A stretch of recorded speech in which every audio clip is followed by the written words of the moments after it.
BA1 students बेटा इस पहला ਆਪਾਂ ਪੜ੍ਹਿਆ ਸੀ ਉਦਾਰਵਾਦੀਆਂ ਦੇ ਅਕੋਰਡਿੰਗਲੀ ਜਾਂ Liberal view of point about state ਕਿ ਉਦਾਰਵਾਦੀ ਜਿਹੜੇ ਹੈਗੇ ਨੇ ਉਹ ਰਾਜ ਬਾਰੇ ਕੀ ਸੋਚਦੇ ਨੇ।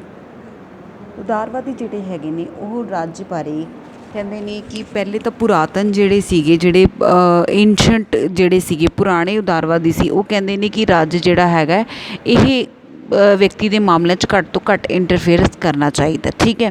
ਲੇਕਿਨ ਜਿਹੜੇ ਨਵੇਂ ਉਦਾਰਵਾਦੀ ਆ ਉਹ ਕਹਿੰਦੇ ਨੇ ਕਿ ਹਾਂ ਰਾਜ ਜਿਹੜਾ ਹੈਗਾ ਉਹ ਇੱਕ ਆਵਸ਼ਕ ਬੁਰਾਈ ਹੈ, ਜ਼ਰੂਰੀ ਹੈ। ਕਿਉਂ ਜ਼ਰੂਰੀ ਕਿਉਂ ਹੈ? ਕਿਉਂਕਿ ਇਹ ਵਿਅਕਤੀ ਦੇ ਅਧਿਕਾਰਾਂ ਦੀ ਰੱਖਿਆ ਕਰਦਾ ਹੈ। ਅਤੇ ਬੁਰਾਈ ਕਿਉਂ ਹੈ? ਕਿਉਂਕਿ ਇਹ ਵਿਅਕਤੀ ਦੇ ਮਾਮਲਿਆਂ ਦੇ ਵਿੱਚ ਇੰਟਰਫੇਅਰ ਕਰਦਾ ਹੈ। ਸੋ ਇਸੇ ਤਰ੍ਹਾਂ ਬੇਟਾ ਹੁਣ ਆਪਾਂ ਪੜ੍ਹਦੇ ਹਾਂ ਮਾਰਕਸ ਦੇ ਅਕੋਰਡਿੰਗਲੀ ਕਿ ਜਿਹੜਾ ਮਾਰਕਸਵਾਦ ਹੈ ਉਹਦੇ ਅਕੋਰਡਿੰਗਲੀ ਜਿਹੜਾ ਸਟੇਟ ਹੈ ਉਹਦੀ ਨੇਚਰ ਕਿਹੋ ਜਿਹੀ ਹੈ, ਮਤਲਬ ਉਹਦੇ ਬਾਰੇ ਵਿਊਜ਼ ਕਿਹੜੇ ਕਿਹੜੇ ਨੇ, ਠੀਕ ਹੈ। ਸਭ ਤੋਂ ਪਹਿਲਾਂ ਹੈ ਜੀ ਮਾਰਕਸਵਾਦੀਆਂ ਦੇ ਅਨੁਸਾਰ ਰਾਜ ਦਾ ਅਰਥ। ਕਾਰਲ ਮਾਰਕਸ ਕੀ ਕਹਿੰਦਾ ਹੈ? ਕਾਰਲ ਮਾਰਕਸ ਦੇ ਅਨੁਸਾਰ ਰਾਜ ਇੱਕ ਅਜਿਹੇ ਸੰਗਠਨ ਤੋਂ ਇਲਾਵਾ ਕੁਝ ਵੀ ਨਹੀਂ ਜਿਸ ਨੂੰ ਪੂੰਜੀਪਤੀ ਵਰਗ ਆਪਣੀ ਸੰਪੱਤੀ ਅਤੇ ਵਿਸ਼ੇਸ਼ ਅਧਿਕਾਰ ਦੀ ਅੰਦਰੂਨੀ ਅਤੇ ਬਾਹਰੀ ਖਤਰਿਆਂ ਤੋਂ ਰਾਖੀ ਕਰਨ ਦੇ ਲਈ ਅਪਣਾਉਂਦਾ ਹੈ। ਕਾਰਲ ਮਾਰਕਸ ਇਹ ਕਹਿੰਦਾ ਹੈ, ਬੇਸਿਕਲੀ ਜਿਹੜਾ ਮਾਰਕਸਿਸਟ ਥਿਊਰੀ ਹੈ ਇਹਦਾ ਜਿਹੜਾ ਜਨਮਦਾਤਾ ਹੈ ਉਹ ਕਾਰਲ ਮਾਰਕਸ ਹੈ। ਕਾਰਲ ਮਾਰਕਸ ਇਹ ਕਹਿੰਦਾ ਹੈ ਕਿ ਸਟੇਟ ਇੱਕ ਇਹੋ ਜਿਹੀ ਔਰਗਨਾਈਜੇਸ਼ਨ ਹੈ ਜੋ ਸਿਰਫ ਔਰ ਸਿਰਫ ਪੂੰਜੀਪਤੀਆਂ ਦੀ ਹੀ ਹੈ, ਮਤਲਬ ਪੂੰਜੀਪਤੀਆਂ ਤੋਂ ਹਰ ਖਤਰੇ ਤੋਂ ਬਚਾਉਂਦੀ। ਪੂੰਜੀਪਤੀ ਇੱਥੇ ਕਿਹਨੂੰ ਕਿਹਾ ਗਿਆ ਬੇਟਾ? ਕੈਪੀਟਲਿਸਟ ਨੂੰ। ਕੈਪੀਟਲਿਸਟ ਕੌਣ? ਜੋ ਅਮੀਰ ਵਰਗ ਹੈ ਨਾ। ਕਿ ਰਾਜ ਜਿਹੜਾ ਹੈਗਾ ਕੰਟਰੀ ਜਿਹੜੀ ਸਟੇਟ ਜਿਹੜੀ ਹੈਗੀ ਹੈ ਉਹ ਸਿਰਫ ਔਰ ਸਿਰਫ ਇੱਕ ਕਠਪੁਤਲੀ ਹੈ। ਕਿਹਦੇ ਹੱਥਾਂ ਦੀ? ਉਹ ਸਿਰਫ ਔਰ ਸਿਰਫ ਇੱਕ ਨਵੇਂ ਵਰਗ ਦੀ ਜਿਹੜੀ ਹੈਗੀ ਆ ਉਹਨਾਂ ਦੇ ਹੱਥਾਂ ਦੀ ਇੱਕ ਕਠਪੁਤਲੀ ਹੈ, ਠੀਕ ਹੈ। ਉਸ ਤੋਂ ਬਾਅਦ ਅਗਰ ਆਪਾਂ ਕਹੀਏ ਕਿ ਅਗਰ ਆਪਾਂ ਦੇਖੀਏ ਕਿ ਮਾਰਕਸਵਾਦ ਜਿਹੜਾ ਹੈਗਾ ਸਮਾਜ ਵਿੱਚ ਸ਼ਾਸਕ ਅਤੇ ਸ਼ਾਸਕ, ਉਹ ਕਹਿੰਦਾ ਕਿ ਦੋ ਵਰਗ ਪਾਏ ਜਾਂਦੇ ਨੇ। ਕਾਰਲ ਮਾਰਕਸ ਕਹਿੰਦਾ ਹੈ ਕਿ ਸਮਾਜ ਦੇ ਵਿੱਚ ਦੋ ਵਰਗ ਪਾਏ ਜਾਂਦੇ ਨੇ, ਇੱਕ ਸ਼ਾਸਕ ਅਤੇ ਦੂਸਰਾ ਸ਼ਾਸਕ, ਇੱਕ ਅਮੀਰ ਅਤੇ ਦੂਜਾ ਗਰੀਬ, ਜਾਗੀਰਦਾਰ ਜਾਂ ਮਜ਼ਦੂਰ ਵਰਗ, ਦੋ ਵਰਗ ਪਾਏ ਜਾਂਦੇ ਨੇ, ਠੀਕ ਹੈ। ਇਹਨਾਂ ਦੋਨਾਂ ਦੇ ਵਿੱਚ ਆਪਸ ਦੇ ਵਿੱਚ ਵਿਰੋਧ ਮਤਲਬ ਸੰਘਰਸ਼ ਚੱਲਦਾ ਰਹਿੰਦਾ ਹੈ ਔਰ ਰਾਜ ਇਸ ਵਰਗ ਸੰਘਰਸ਼ ਦੀ ਉਪਜ ਹੈ ਅਤੇ ਰਾਜ ਸ਼ਾਸਕ ਵਰਗ ਦੇ ਹਿੱਤਾਂ ਦੀ ਰੱਖਿਆ ਕਰਦਾ ਹੈ। ਮਾਰਕਸਵਾਦ ਇਹ ਕਹਿੰਦਾ ਹੈ ਕਿ ਸਾਡੇ ਸਮਾਜ ਦੇ ਵਿੱਚ ਦੋ ਤਰ੍ਹਾਂ ਦੇ ਵਰਗ ਪਾਏ ਜਾਂਦੇ ਨੇ, ਅਮੀਰ ਗਰੀਬ, ਮਾਲਿਕ ਮਜ਼ਦੂਰ, ਨੌਕਰ ਸੇਵਕ। ਸੋ ਇਹ ਸਾਰੇ ਜਿਹੜੇ ਵਰਗ ਨੇ ਇਹਨਾਂ ਦੇ ਵਿੱਚ ਸੰਘਰਸ਼ ਚੱਲਦਾ ਰਹਿੰਦਾ, ਲੜਾਈ ਚੱਲਦੀ ਰਹਿੰਦੀ ਹੈ ਔਰ ਇਸ ਲੜਾਈ ਨੇ ਹੀ ਸਟੇਟ ਨੂੰ ਜਨਮ ਦਿੱਤਾ ਹੈ। ਔਰ ਸਟੇਟ ਜਿਹੜੀ ਹੈਗੀ ਉਹ ਸਿਰਫ ਔਰ ਸਿਰਫ ਮਜ਼ਦੂਰਾਂ ਦੀ ਨਹੀਂ ਬਲਕਿ ਅਮੀਰਾਂ ਦੇ ਹਿੱਤਾਂ ਦੀ ਰੱਖਿਆ ਕਰਦੀ ਹੈ, ਠੀਕ ਹੈ। He said that in English we can say that the state is nothing than the form of organization which the bourgeois necessity adopted both of internal and external purposes and both the mutual guarantees of their property and their interest. Means state is the institution who protect the rights of only capitalists, ठीक है। ਉਸ ਤੋਂ ਬਾਅਦ ਹੈ ਮਾਰਕਸਵਾਦੀਆਂ ਨੇ ਤਿੰਨ ਤਰ੍ਹਾਂ ਦੀ farm ਦਿੱਤੀ ਹੈ ਸਟੇਟ ਦੀ, ਠੀਕ ਹੈ। ਪਹਿਲੀ nature of bourgeois state, nature of proletarian state and nature of the stateless society. ਪੂੰਜੀਪਤੀ ਰਾਜ ਦਾ ਸਰੂਪ, ਮਜ਼ਦੂਰ ਵਰਗ ਦੇ ਰਾਜ ਦਾ ਸਰੂਪ ਅਤੇ ਰਾਜ ਰਹਿਤ ਸਮਾਜ ਦਾ ਸਰੂਪ, ਠੀਕ ਹੈ। ਸਭ ਤੋਂ ਪਹਿਲਾਂ ਆਉਂਦਾ ਹੈ nature of bourgeois state, means ਪੂੰਜੀਪਤੀ ਰਾਜ ਦਾ ਸਰੂਪ ਕਿਹੋ ਜਿਹਾ। ਸਭ ਤੋਂ ਪਹਿਲੇ ਸਟੇਟ ਆਉਂਦੀ ਹੈ ਪੂੰਜੀਪਤੀ। ਪੂੰਜੀਪਤੀ ਦੇ ਵਿੱਚ ਰਾਜ ਦਾ ਵਰਗੀ ਸਰੂਪ ਹੈ, ਠੀਕ ਹੈ, ਕਿ ਰਾਜ ਸਿਰਫ ਔਰ ਸਿਰਫ ਕਿਹਦੇ ਵਰਗ ਦੀ ਰੱਖਿਆ ਕਰਦਾ ਹੈ? ਅਮੀਰ ਵਰਗ ਦੀ ਰੱਖਿਆ ਕਰਦਾ ਹੈ।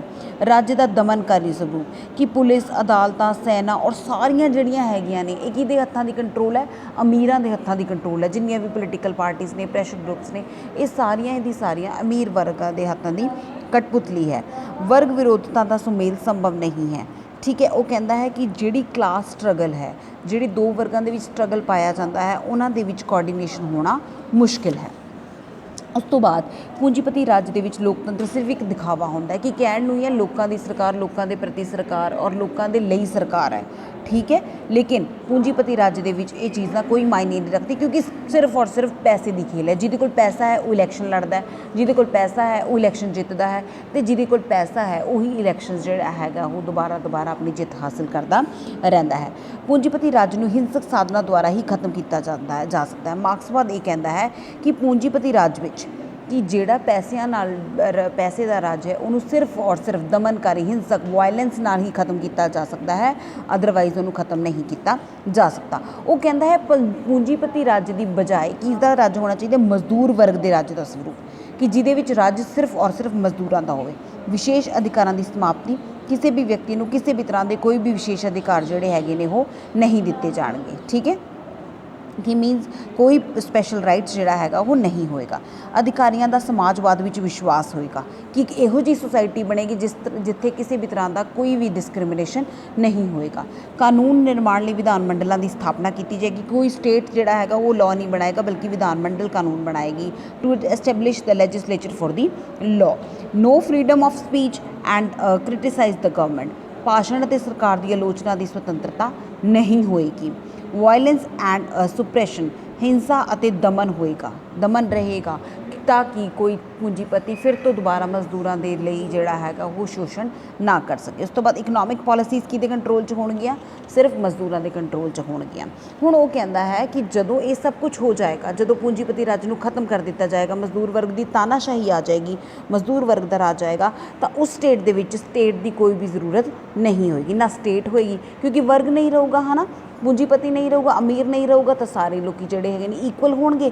ਤਾਂ ਜਿੱਥੇ ਵਰਗ ਨਹੀਂ ਹੋਏਗਾ, ਜਿੱਥੇ ਵਰਗ ਨਹੀਂ ਹੈ, ਉੱਥੇ ਫਿਰ ਸਟੇਟ ਦੀ ਜ਼ਰੂਰਤ ਨਹੀਂ ਪਏਗੀ। ਨੰਬਰ 1, ਇਸ ਵਰਗ ਰਹਿਤ ਸਮਾਜ ਰਹਿਤ ਹੋਏਗਾ। ਇਹ ਵਰਗ ਜਿਹੜਾ ਹੈਗਾ, ਇਹ ਥਰਡ ਸਟੇਜ ਜਿਹੜੀ ਹੋਏਗੀ, ਇਸ ਦੇ ਵਿੱਚ ਨਾ ਕੋਈ ਕਲਾਸ ਰਹੇਗੀ, ਨਾ ਕੋਈ ਵਰਗ ਰਹੇਗਾ ਅਤੇ ਨਾ ਹੀ ਕੋਈ ਸਟੇਟ ਰਹੇਗੀ। ਪੇ ਅਕੋਰਡਿੰਗ ਟੂ ਦ ਨੀਡ, ਲੋੜ ਦੇ ਅਨੁਸਾਰ ਵੇਤਨ ਮਿਲੇਗਾ।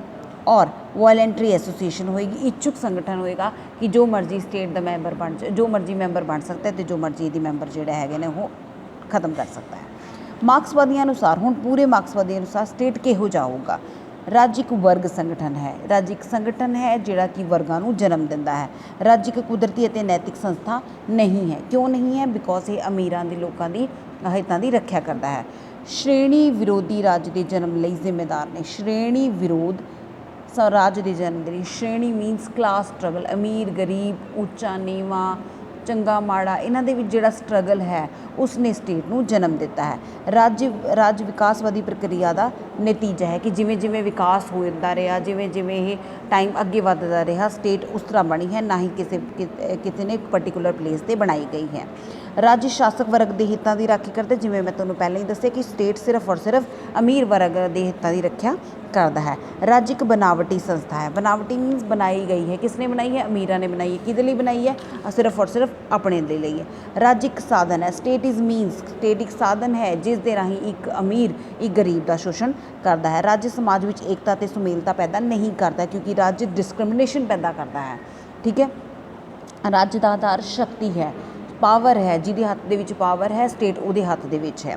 ਕਲਿਆਣਕਾਰੀ ਰਾਜ ਪੂੰਜੀਵਾਦੀ ਵਿਵਸਥਾ ਨੂੰ ਬਚਾਉਣ ਦਾ ਸਾਧਨ ਹੈ। ਕਿ ਅਗਰ ਪੂੰਜੀਵਾਦੀ ਵਿਵਸਥਾ ਨੂੰ ਬਚਾਉਣਾ ਹੈ ਤਾਂ ਕਲਿਆਣਕਾਰੀ ਰਾਜ ਜਿਹੜਾ ਹੈਗਾ ਉਹ ਇੱਕ ਸਾਧਨ ਹੈ ਕਿ ਠੀਕ ਹੈ, ਸਟੇਟ ਚੰਗੇ ਕੰਮ ਵੀ ਕਰਦਾ ਹੈ। ਠੀਕ ਹੈ, ਇੱਕ ਢੱਕਿਆ ਗਿਆ ਉਸ ਚੀਜ਼ ਨੂੰ ਕਿ ਅਮੀਰ ਵਰਗ ਦੇ ਹਿੱਤਾਂ ਦੀ ਰੱਖਿਆ ਕਰਦਾ ਹੈ। ਰਾਜ ਅਸਥਾਈ ਸੰਸਥਾ ਹੈ ਅਤੇ ਇਹ ਖਤਮ ਹੋ ਜਾਏਗੀ। ਮਾਰਕਸਵਾਦ ਸਟੇਟ ਨੂੰ ਖਤਮ ਕਰਨ ਦੇ ਜਿਹੜੇ ਹੈਗੇ ਨੇ ਪੱਖ ਦੇ ਵਿੱਚ ਨੇ। ਹੁਣ ਇਹਨਾਂ ਦੀ ਕ੍ਰਿਟਿਸਿਜ਼ਮ। ਨੰਬਰ 1, ਰਾਜ ਇੱਕ ਕੇਵਲ ਵਰਗ ਸੰਘਰਸ਼ ਦੀ ਉਪਜ ਨਹੀਂ ਹੈ। ਮਤਲਬ ਇਹ ਨਹੀਂ ਹੈ ਕਿ ਸੰਘਰਸ਼ ਹੋਇਆ ਤਾਂ ਸਟੇਟ ਬਣੀ। ਨੋ, ਹਰ ਇੱਕ ਪਰਸਨ ਦਾ, ਉਦਾਰਵਾਦੀ ਕਹਿੰਦੇ ਨੇ ਸਟੇਟ ਬਣਾਈ ਗਈ ਹੈ, ਹੌਬਸ ਲੌਕ ਰੂਸੋ ਕਹਿੰਦੇ ਨੇ ਸਟੇਟ ਬਣਾਈ ਗਈ ਹੈ, ਵਿਕਾਸਵਾਦੀ ਪ੍ਰਕਿਰਿਆ ਕਹਿੰਦੀ ਕਿ ਨਹੀਂ, ਇਹ ਵਿਕਾਸ ਦਾ ਨਤੀਜਾ ਹੈ। ਠੀਕ ਹੈ। ਰਾਜ ਕੇਵਲ ਇੱਕ ਵਰਗ ਦੋ ਹਿੱਤਾਂ ਦੇ ਖਿਆਲ ਨਹੀਂ ਰੱਖਦਾ, ਕਹਿੰਦਾ ਇੱਕ ਜਾਂ ਦੋ ਵਰਗਾਂ ਦਾ ਖਿਆਲ ਨਹੀਂ ਰੱਖਦਾ, ਬਲਕਿ ਕਲਿਆਣਕਾਰੀ ਰਾਜ ਅਧਿਕਾਰਾਂ ਦੀ ਰੱਖਿਆ ਕਰਦਾ, ਕਾਨੂੰਨ ਬਣਾਉਂਦਾ ਸਾਡੇ ਲਈ।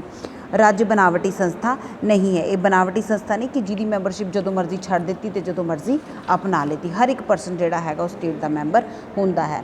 ਰਾਜ ਰਹਿਤ ਸਮਾਜ ਸੰਭਵ ਨਹੀਂ ਹੈ। ਇਹ ਪੋਸੀਬਲ ਹੀ ਨਹੀਂ ਹੈ ਕਿ ਕੋਈ ਸਮਾਜ ਇਹੋ ਜਿਹਾ ਹੋਵੇ ਜਿਹਦੇ ਵਿੱਚ ਸਟੇਟ ਹੀ ਨਾ ਹੋਵੇ। ਠੀਕ ਹੈ। ਅਗਰ ਸਟੇਟ ਨਹੀਂ ਹੈ ਤਾਂ ਇਟ ਮੀਨਸ ਬੇਟਾ ਜੰਗਲ ਰਾਜ ਹੁੰਦਾ ਹੈ। ਮਾਰਕਸਵਾਦੀਆਂ ਦੇ ਨਵੇਂ ਸਮਾਜ ਦੀ ਰੂਪਰੇਖਾ ਵਾਸਤਵਿਕ ਨਹੀਂ ਹੈ। ਪੂਰਨ ਨਿਆਏ, ਪੂਰਨ ਸਮਾਨਤਾ, ਇਕੁਅਲ ਪੇ ਮਿਲੇਗੀ, ਨੋ, ਇਹ ਪੋਸੀਬਲ ਨਹੀਂ ਹੈ। ਪੂੰਜੀਪਤੀ ਵਰਗ ਦੀ ਸਮਾਪਤੀ ਨੇ ਨਵੇਂ ਸ਼ਾਸਕ ਨੂੰ ਜਨਮ ਦਿੱਤਾ ਕਿ ਅਗਰ ਪੂੰਜੀਪਤੀ ਵਰਗ ਦੀ ਸਮਾਪਤੀ ਹੋ ਗਈ ਤਾਂ ਇੱਕ ਨਵੇਂ ਵਰਗ ਦੀ ਤਾਨਾਸ਼ਾਹੀ ਪੈਦਾ ਹੋ ਗਈ। ਕਿਹੜਾ ਵਰਗ? ਮਜ਼ਦੂਰ ਵਰਗ। ਰਾਜ ਕੇਵਲ ਸ਼ੋਸ਼ਣ ਦਾ ਯੰਤਰ ਨਹੀਂ, ਸਗੋਂ ਜਨਤਕ ਕਲਿਆਣ ਦਾ ਵੀ ਸਾਧਨ ਹੈ। ਰਾਜ ਦਾ ਆਧਾਰ ਕੇਵਲ ਆਰਥਿਕ ਸ਼ਕਤੀਆਂ ਨਹੀਂ ਹੁੰਦੀਆਂ। The base of the state is not only the economic force. ਠੀਕ ਹੈ। ਉਸ ਤੋਂ ਬਾਅਦ ਹੈ force is not the basis of state. State ਜਿਹੜਾ ਹੈਗਾ, ਰਾਜ ਸ਼ਕਤੀ ਜਿਹੜੀ ਹੈਗੀ ਹੈ, ਰਾਜ ਦਾ ਆਧਾਰ ਨਹੀਂ ਹੈ, ਬਲਕਿ ਲੋਕਾਂ ਦੀ ਆਪਣੀ ਇੱਛਾ ਹੈ। ਠੀਕ ਹੈ। ਰਾਜ ਅਲੋਪ ਨਹੀਂ ਹੋਇਆ ਹੈ। ਸਟੇਟ ਇਜ਼ ਨਾਟ ਵੈਦਰ ਅਵੇ, ਮੀਨ ਸਟੇਟ ਨਾ ਕਦੇ ਅਲੋਪ ਹੋਇਆ ਹੈ, ਨਾ ਹੋ ਸਕਦਾ ਹੈ ਅਤੇ ਨਾ ਹੀ ਕਦੇ ਹੋਣਾ ਹੈ। ਮਾਰਕਸਵਾਦੀਆਂ ਦੁਆਰਾ ਕੀਤੀ ਗਈ ਸ਼੍ਰੇਣੀ ਵੰਡ ਵਾਸਤਵਿਕ ਤੋਂ ਦੂਰ ਹੈ। ਅੱਜ ਅਮੀਰ ਗਰੀਬ, ਅਮੀਰ ਜਿਹੜਾ ਹੈਗਾ ਉਹ ਜ਼ਰੂਰੀ ਨਹੀਂ, ਮਾਲਿਕ ਜਿਹੜਾ ਹੈਗਾ ਉਹ ਨੌਕਰ ਦੀ ਬਹੁਤ ਮਦਦ ਕਰਦਾ ਹੈ।